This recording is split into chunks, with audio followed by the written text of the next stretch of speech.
할렐루야. 오늘도 굿TV에 함께 하시는 여러분들을 주님의 이름으로 사랑하고 축복합니다. 우린 그동안 성막에 관한 모습을 통해서 하나님의 은혜를 계속 나누었을 때 성막이 주는 큰 두 가지의 영적 메시지를 함께 나누며 은혜를 받았습니다. 그 첫 번째가 히브리서 8장 5절의 말씀에 의하면 바로 성막은 하나님의 나라의 실제적인 나라의 모형이요 그림자라 말하며, 첫 번째로 성막은 하나님의 나라가 실제임을 우리에게 알려주고 있다는 사실을 통해서 은혜를 나누었습니다. 두 번째는 이 성막은 하나님의 나라일 뿐만 아니라 하나님의 나라 들어갈 때 우리는 구원을 얻어서 구원에 이르는 과정을 말하는 구원의 여정을 알려준다고 말씀을 나누었죠. 그래서 사도 바울도 로마서 1장 17절 말씀에 복음에는 하나님의 의가 나타나서 믿음으로 믿음에 이르나니라고 말했을 때 바로 이 성막이 믿음으로 믿음에 이르는 구원의 여정을 말하고 있다는 것입니다.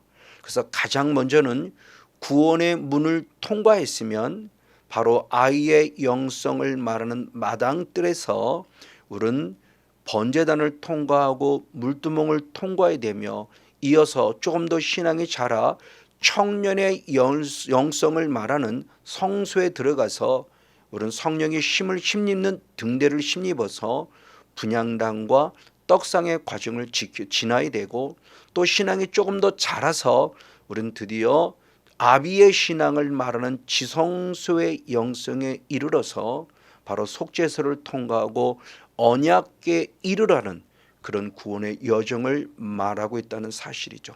맞습니다. 그래서 지성소의 영성을 조금 더 깊이 한번 달아보면은 그 지성소의 영성에서는 들어가면 가장 먼저는 속죄소를 먼저 우리가 다달아야 되는데, 속죄소에서 우리가 해야 할 일은 무엇이냐? 그 첫 번째로 레위기 16장 13절 말씀에 향연으로 속죄소를 가리워라, 이자가 죽음을 면할 것이라고 축복해 주고 있습니다. 자, 향연으로 속죄소를 가리운다는 것은 무엇을 말하느냐? 바로 우리의 죄 문제를 해결하는 것, 우리의 죄가 가리워지는 은혜가 있어야 될 것을 말하고 있다고 하는 것이죠. 그래서 이 영성을 잘 적용한 자가 바로 다윗입니다. 그래서 그는 시편 32편 1절 말씀에 허물을 사함받고 자신의 죄를 가리워진 자가 복이 있다라고 표현해요. 그러면 자신의 죄가 가리워졌다는 것은 무엇을 말하느냐? 역시 이어서 시편 32편 5절의 말씀을 통해서 볼 때 그것은 바로 자복함으로 말미암아 주어지는 축복을 말하니, 그 자복이 무엇이냐? 내 죄를 아뢰는 것이고 내 죄를 숨기지 아니하는 것이다. 그럴 때 주님은 내 죄를 사해 주신다고 축복하며, 바로 다윗 스스로가 날마다 속죄소의 영성에 이르러서 철저히 자신의 입술로 내 죄를 자백하고 고백하는 회개 기도를 통해서 죄 사함 받은 곳이었음을 우리에게 알려주고 있다고 하는 것이죠. 이걸 조금 더 사도 요한이 잘 설명해 주고 있으니 요한일서 1장 7절과 9절 말씀이죠. 그는 먼저 9절에서 우리가 우리의 죄를 자백하면 그랬습니다.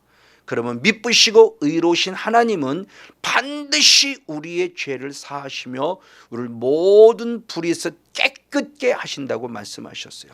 그런데 그냥 단순히 입술로만 자백함으로 되어지는 것이 아니라 예수의 피가 필요함을 말하며 7절의 말씀에서 예수의 피가 우리를 죄로 깨끗게 하신다고 말해주고 있죠. 맞아요.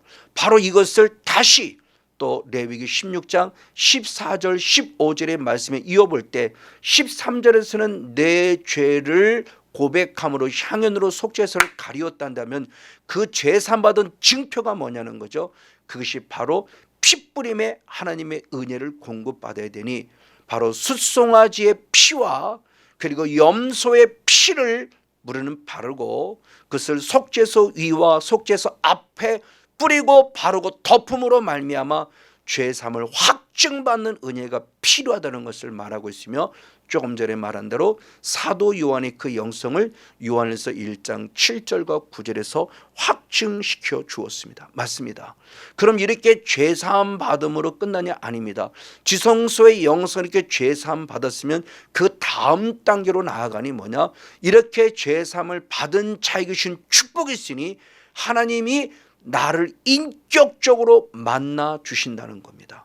그래서 출애굽기 25장 22절의 말씀을 통해서 보면은 거기서 내가 너와 만난다 말하는데, 그 거기서는 큰 폭으로 말하면 지성소지만 깊이, 조금 더 깊이 들어가 말하면 속죄소에서 나를 만나 주신다는 거예요. 근데 그럼 그 만남이 과연 무엇이냐는 겁니다. 하나님이 나를 만나 주신다는 것이 환상으로 만나고, 또는 무슨 하나님의 음성을 들으면서 만나고 하는 그런 것이냐? 아닙니다. 성경은 분명히 말합니다. 바로 주님의 만남은 무엇으로 만나냐?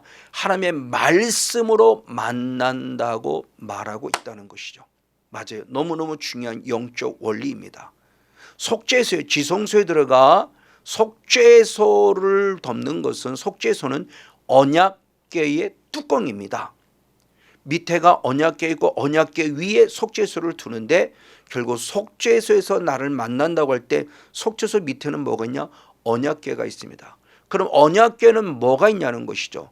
그게 바로 출애굽기 25장 21절의 말씀을 통해서 본 하나님이 모세에게 준 십계명, 바로 그 증거판, 그 증거판의 십계명이 바로 이와 같이 언약궤 속에 들어가 있음으로 말미암아 속죄소에서 예수의 피로 제사함 받았을 때 하나님은 나를 말씀으로 만나 주신다는 영적 원리를 가르쳐 주고 있다고 하는 것이죠. 결국 속죄소에서 죄 문제가 해결될 때 그 다음에 하나님은 말씀으로 나를 만나 주신다는 영적 원리를 지성소의 영성의 성막을 통해서 알려주고 있습니다. 그런데 이것이 지성소 성막이 만들어지기 이미 이전에도 똑같은 영적 원리가 적용이 되어졌죠. 하나님은 출애굽기 20장에서 십계명이라는 말씀을 주십니다. 근데 이 출애굽기 20장에서 이 십계명이라는 말씀을 주시기 전에 주님은 우리들에게 모세를 통해서 준비하라고 하는 것이 있었으니, 그것이 바로 무엇이냐? 출애굽기 19장 10절과 11절 말씀을 통해서 3일 전부터입니다. 3일 전부터, 즉 오늘과 내일 너들은 그들을 성결케 할 것이며 그들의 옷을 깨끗이 빨아 제3일째 되는 날을 예비하며 기다리라. 그러면 내가 네게 임하여 말씀을 줄 것이라고 말하며, 십계명을 주시는 말씀을 주시기에 앞서서 벌써 3일 전부터 피뿌림의 은혜를 공급받아 영과 혼과 육이 깨끗해질 때 주님은 말씀으로 우리를 만나 주신다는 사실을 또한 알려주고 있다는 사실이죠. 맞습니다. 이와 같이 3일 전부터 옷을 빨라고 하는 것은 철저히 우리의 심령 속에 바로 회개하며 말씀을 받을 준비를 하라고 하는 것이라는 것이죠. 그래서 오늘 우리가 예배를 드릴 때도 마찬가지고 하나님 말씀을 우리가 듣고 또는 읽고 대할 때도 마찬가지입니다. 이런 영적인 자세가 필요합니다. 그냥 아무것도 없이 그냥 성경 읽는다고 성령의 감동이 되는 것이 아니라 늘 우리는 보혈 앞에 보혈의 능력을 힘입는 회개의 영성이 필요함을 가르쳐 줍니다. 그때 말씀으로 만난다는 것이죠. 근데 그 말씀을 만나는데 그 말씀은 그냥 일반적인 로고스와 같은 말씀이 아니라 레마와 같은 말씀이 주님의 명령으로 우리를 만나 주신다고 말하고 있으니, 출애굽기 25장 22절은 다시 한번 구체적으로 말씀해 주고 있습니다. 거기서 내가 너를 만난다 말씀하는데, 이스라엘 자손을 위하여 내게 명령을 모든 일을 내게 이루노라 그럽니다. 주님이 주시는 거룩한 명령 맞습니다. 내게 주시는 명령이요 나에게 필요한 말씀이요 내가 행할 바를 알려주는 말씀이라는 것을 우리에게 가르쳐 주고 있습니다. 이에 이 모세는 이렇게 하나님을 인격적으로 만나고 이 명령을 증거하죠. 그래서 이 명령을 증거하기 위해서 바로 모세도 민수기 7장 89절의 말씀을 통해서 보면은 철저히 회개하는 영성을 통해서 주님을 인격적으로 만났음을 우리에게 보여주고 있으니, 바로 속죄서 위에 두 그룹 사이에서 자기에게, 나에게 주시는 말씀하시는 하나님의 말씀, 그 목소리를 들었다라고 표현함을 통해서 하나님이 내게 직접 주시는 말씀을 듣고 그 말씀을 증거했다는 것입니다. 맞습니다. 이 모세가 하나님의 음성을 직접 듣고 복음을 증거했을 때 그 복음을 들은 백성들의 반응은 뭐냐?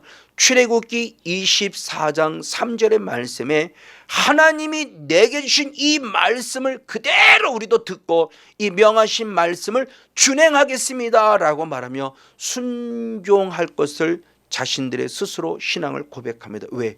주님의 명령이기 때문입니다. 맞습니다. 바로 이와 같이 우리들의 신앙의 모습은 철저히 말씀 안에 서는 명령으로 이루어진 하나님의 말씀을 듣는 레마의 신앙, 레마의 말씀으로 받을 것을 말하고 있다고 하는 것이죠. 하나님의 말씀에 성경에 기록된 모든 것들은 흔히 말할 때 로고스라는 말씀으로 우리는 잘 이해하고 있습니다. 맞습니다. 로고스의 말씀, 기록되어진 말씀이기 때문입니다. 그러나 성경이 기록되기 이전의 세계, 모세 오경이 만들어지기 이전의 세계는 로고스의 말씀으로 시작된 것이 아니라 들려주는 말씀으로 시작이 됐습니다. 대표적으로 히브리서 11장 3절의 말씀을 통해서 보면 천지 만물을 창조할 때 말씀으로 천지 만물을 창조를 너무나 잘합니다. 근데 그 말씀으로 이 천지 만물을 창조했다 그랬을 때 그 말씀이 로고스가 아니고 원어는 레마입니다. 즉 하나님의 직접 입으로 하신 말씀의 능력에 의해서 천지 만물이 창조되었다는 것이죠. 그래서 모세 오경의 말씀이 모세를 통해서 기록하기 전에는 하나님이 직접 아담에게 말씀하셨고, 하나님이 직접 노아에게 말씀하셨고, 하나님이 직접 아브라함에게 말씀하셨어요. 맞습니다. 이렇게 하나님은 직접적으로 창세기 말씀을 통해서, 출애굽기 말씀을 통해서, 레위기 말씀을 통해서, 신명기 말씀을 통해서 모세 오경이 기록되기 전까지는 하나님은 계속해서 직접적으로 모세에게 말씀하고, 모세는 그 들은 말씀을 하나님 사랑하는 백성들에게 증거했다는 것이죠. 그래서 십계명으로 말씀이 기록되어지기 이전, 그리고 기록되기까지, 그리고 모세 오경을 통해서 말씀이 기록되기까지는 레마의 말씀, 하나님이 직접적으로 주시는 말씀으로 우리 신앙생활을 이루어 가시고 이끌어 가셨다는 것이죠. 그러나 모세 오경 이후에 성경이 기록되기 시작했으니 기록되어진 그때의 말씀은 저는 로고스입니다. 근데 로고스의 말씀은 결국 하나님의 행하신 일을 기억하신 것이고 기록하신 것이고, 이스라엘 백성들이 어떻게 살아갔는가를 기록한 말씀이 바로 로고스의 말씀입니다. 그리고 그 로고스의 말씀이 지금 오늘 우리 이 순간까지 우리에게 이르고 있음을 우리는 분명히 알 수 있죠. 자, 그러면 하나님은 분명히 우리에게 레마로 말씀하신 하나님이신데 왜 로고스의 말씀을 우리에게 주셨을까요? 그 로고스가 단순히 이스라엘의 역사, 하나님의 행하신 일을 끝나면 무의미합니다. 그 로고스의 말씀을 통해서 레마의 말씀, 나에게 주시는 말씀으로 받을 줄 알을 때 그 말씀이 우리에게 생명이요 능력이라는 것을 가르쳐 주고 있는 것이죠. 그래서 아담의 이야기가 나의 이야기가 되어야 되고, 모세의 이야기가 나의 이야기가 되어야 되고, 바울의 이야기가 나의 이야기가 되어질 때 바로 말씀에 기록된 그 능력이 그대로 우리에게 임하고, 내 말씀이 이루어짐을 통해서 하나님 나라와 하나님의 의를 누릴 수 있는 축복의 주인공이 된다는 사실을 분명히 가르쳐 주고 있습니다. 맞습니다. 이것이 바로 지성소의 영성이요, 이것이 바로 언약의 영성입니다. 이 언약의 영성은 초반에도 말씀을 드리지 반드시 속죄소의 피뿌림을 통한 죄사함이 있는 자에게 주어지는 은혜란 사실이죠. 이런 지성소의 영성을 잘 누린 자가 있으니 누구냐? 대표적으로 바로 예수 그리스도입니다. 예수님께서도 하나님의 명령을 받았고 그 명령을 받은 말씀을 그대로 이루었다고 그래요. 그대로 전했다고 말합니다. 그래서 요한복음 12장 49절 50절의 말씀에 보면 내가 말하는 것은 내 자유로 내가 하고 싶은 말을 하는 것이 아니라 하나님이 내게 말씀한 것 이룰 걸 친히 명령해 주셨으니 나는 그 명령이 영생인 줄 알기 때문에 나는 이 명령을 너희들에게 있는 그대로 이루노라고 말하며 예수님 스스로가 바로 언약궤의 영성으로서 하나님으로부터 직접 명령 레마로 받았고 레마로 받은 것을 우리에게 들려준 것이고 그 들려준 것을 기록한 게 바로 로고스의 말씀이요 사복음서의 내용인 것이죠. 맞습니다. 바로 이렇게 예수님 스스로도 이 명령의 말씀을 전했는데 그럼 이 명령이 무엇이냐 그럴 때 방금 얘기한 대로 요한복음 12장 50절은 영생이라고 말씀이 생명이라고 그러는데 이 똑같은 말씀이 요한복음 6장 63절의 말씀에도 살리는 것은 영이니 그랬습니다.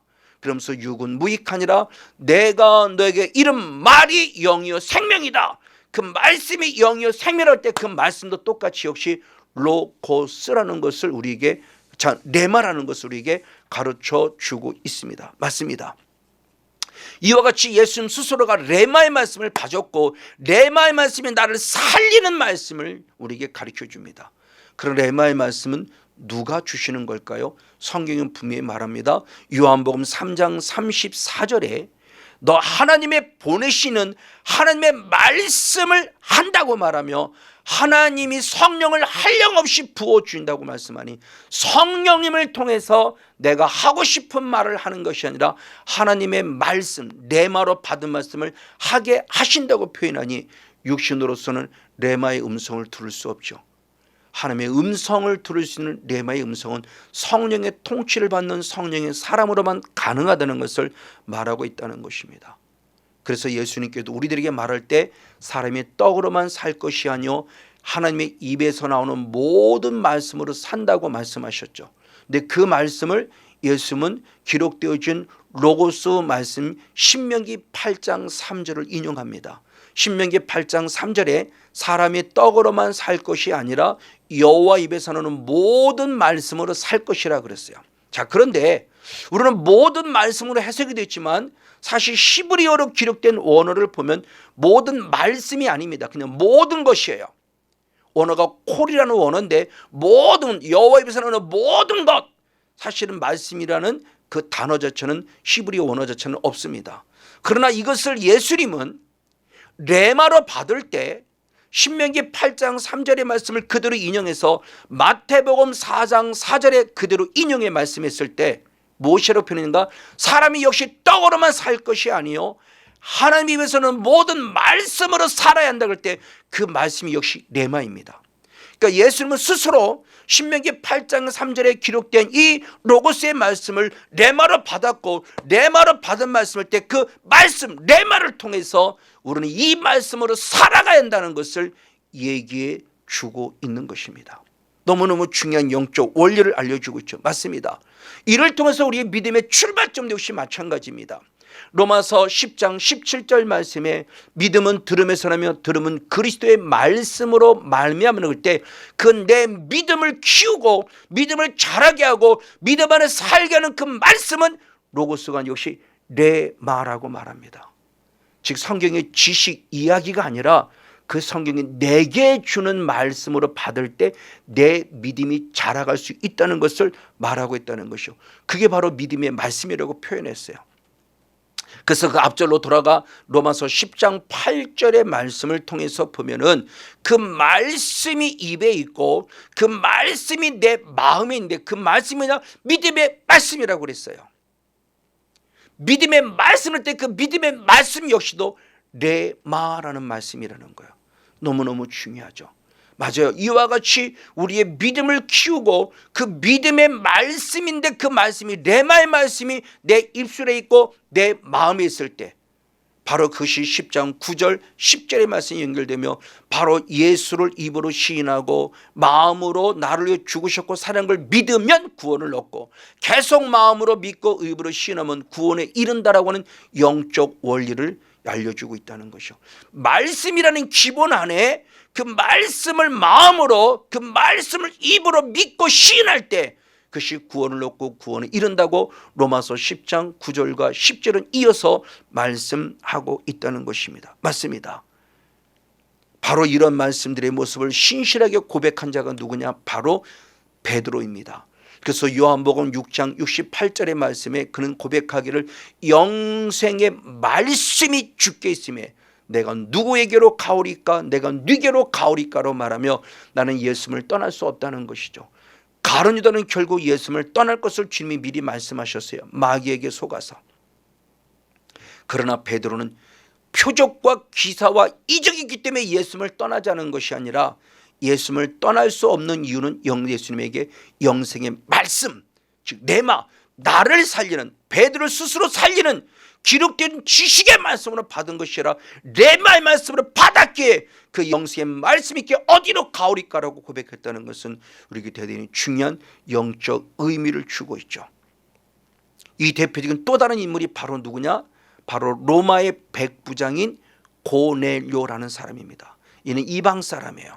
근데 그는 사도행전 10장 2절과 4절의 말씀을 통해서 보면은 하나님을 경외함으로 말미암아 백성들을 많이 구제했고 기도하는 사람이었고 드디어 그 기도가 주님 보좌 앞에 상달되어 하나님 내가 널 기도를 들었다라고 말할 정도로 기도에 철저히 열심인 사람이었어요. 그러나 그에 한 가지 아쉬움이 있었습니다. 그 아쉬움이 뭐냐? 말씀을 들을 수 있는 기회가 없었어요. 그러다가 하나님 앞에 간절히 기도하던 중에 베드로를 모셔오라는 말씀을 들었고 그 명령에 순종해서 요바에 있는 베드로를 모셔오고 베드로를 모셔왔을 때 그는 이러한 신앙을 고백합니다. 그것이 바로 신명기 10장 33절의 말씀에 있으니 오셨으니 잘하시나이다. 그러면서 뭐라냐? 나는 이제 주께서 당신에게 베드로에게 명하는 모든 말씀을 듣고자 하나님 앞에 있다라고는 지성소의 영성으로 거룩하게 엎드리죠. 하나님이 베드로에게 주시는 명령, 그 명령을 나의 명령으로 듣고자, 내 말로 듣고자, 내가 주시는 말씀으로 듣고자 하나님 앞에 무릎 꿇었다고 표현하는 순간 그런 놀랍게 영적인 싸움 속에서 멋진 승리를 거두고 드디어 그 말씀을 통해서 무엇을 받냐? 성령을 받는 축복을 공급받으니 사도행전 10장 44절의 말씀에 말씀만 듣고도 성령을 받을 때 그 말씀 역시도 로고스가 아니고 레마라는 사실이에요. 이만큼 레마라는 말씀이 주는 영적인 원리가 대단한 것으로는 알 수 있습니다. 맞습니다. 그리고 더 나아가 바로 사도 바울 역시도 영적 싸움을 싸울 때 하나님의 전신갑주를 입습니다. 전신갑주는 마지막 공격용 무기가 뭐냐? 성령의 검이죠. 그 성령의 검이 뭐냐? 하나님의 말씀이라고 그럽니다. 그래서 에베소 6장 17절의 말씀에 성령의 검 곧 하나님의 말씀이라고 할 때 그 말씀 역시도 로고스가 아니고 무엇이냐? 레마를 말하고 있다는 것이죠. 이와 같이 레마라는 하나님의 말씀을 받는 것이 바로 속죄소의 영성에 이은 언약궤의 영성에서 말씀으로 하나님을 인격적으로 만나는 축복임을 가르쳐주고 있습니다. 그리고 저와 여러분은 반드시 속죄소에서 반드시 우리 죄물을 한 번 더 해결하시려고 축복합니다. 철저히 회개할 때 예수님의 피뿌림을 공급받고 반드시 죄사함을 받았으며 이제 죄사함을 받았기 때문에 저와 여러분 지성소의 영성에서 특별히 언약궤의 영성으로 하나님의 말씀을 받는 자가 축복되기를 원할진데 데살로니가 교회 성도들은 데살로니가 전서 2장 13절의 말씀에 하나님의 말씀을 받음이 사람의 말로 받음이 아니라 하나님의 말씀으로 받으니 그 말씀을 통해서 믿음의 역사가 있었다고 말할 때 바로 이와 같이 지성소의 영성에 이르는 하나님의 명령으로 받는 축복이 있었다는 겁니다. 그리고 더 나아가 베레아 교회 성도들 역시도 사도행전 17장 바로 11절 말씀에 놀라운 말씀이 베레아 교회 성도들은 데살로니가 교회 성도들보다 더 신사적이어서 더 너그러워서 간절한 말씀을 받고 이것이 그런 건 날마다 묵상하는 자가 되고 있다고 말하고 있으니 오늘 저와 여러분도 지성소의 영성까지 이르러 제3을 받을 때 말씀으로 아멘으로 받고 그것이 로고스로만 지식의 말씀을 끝남이 아니라 내게 레마로 내게 주는 말씀으로 받고 그 말씀이 날마다 그런 건 날마다 묵상하며 상고하며 그 말씀의 통치를 받고 이제는 그 말씀을 이루어드리는 순종의 주인공 우리 모두가 되어지기를 예수님의 이름으로 간절히 축복하고 축원을 드립니다.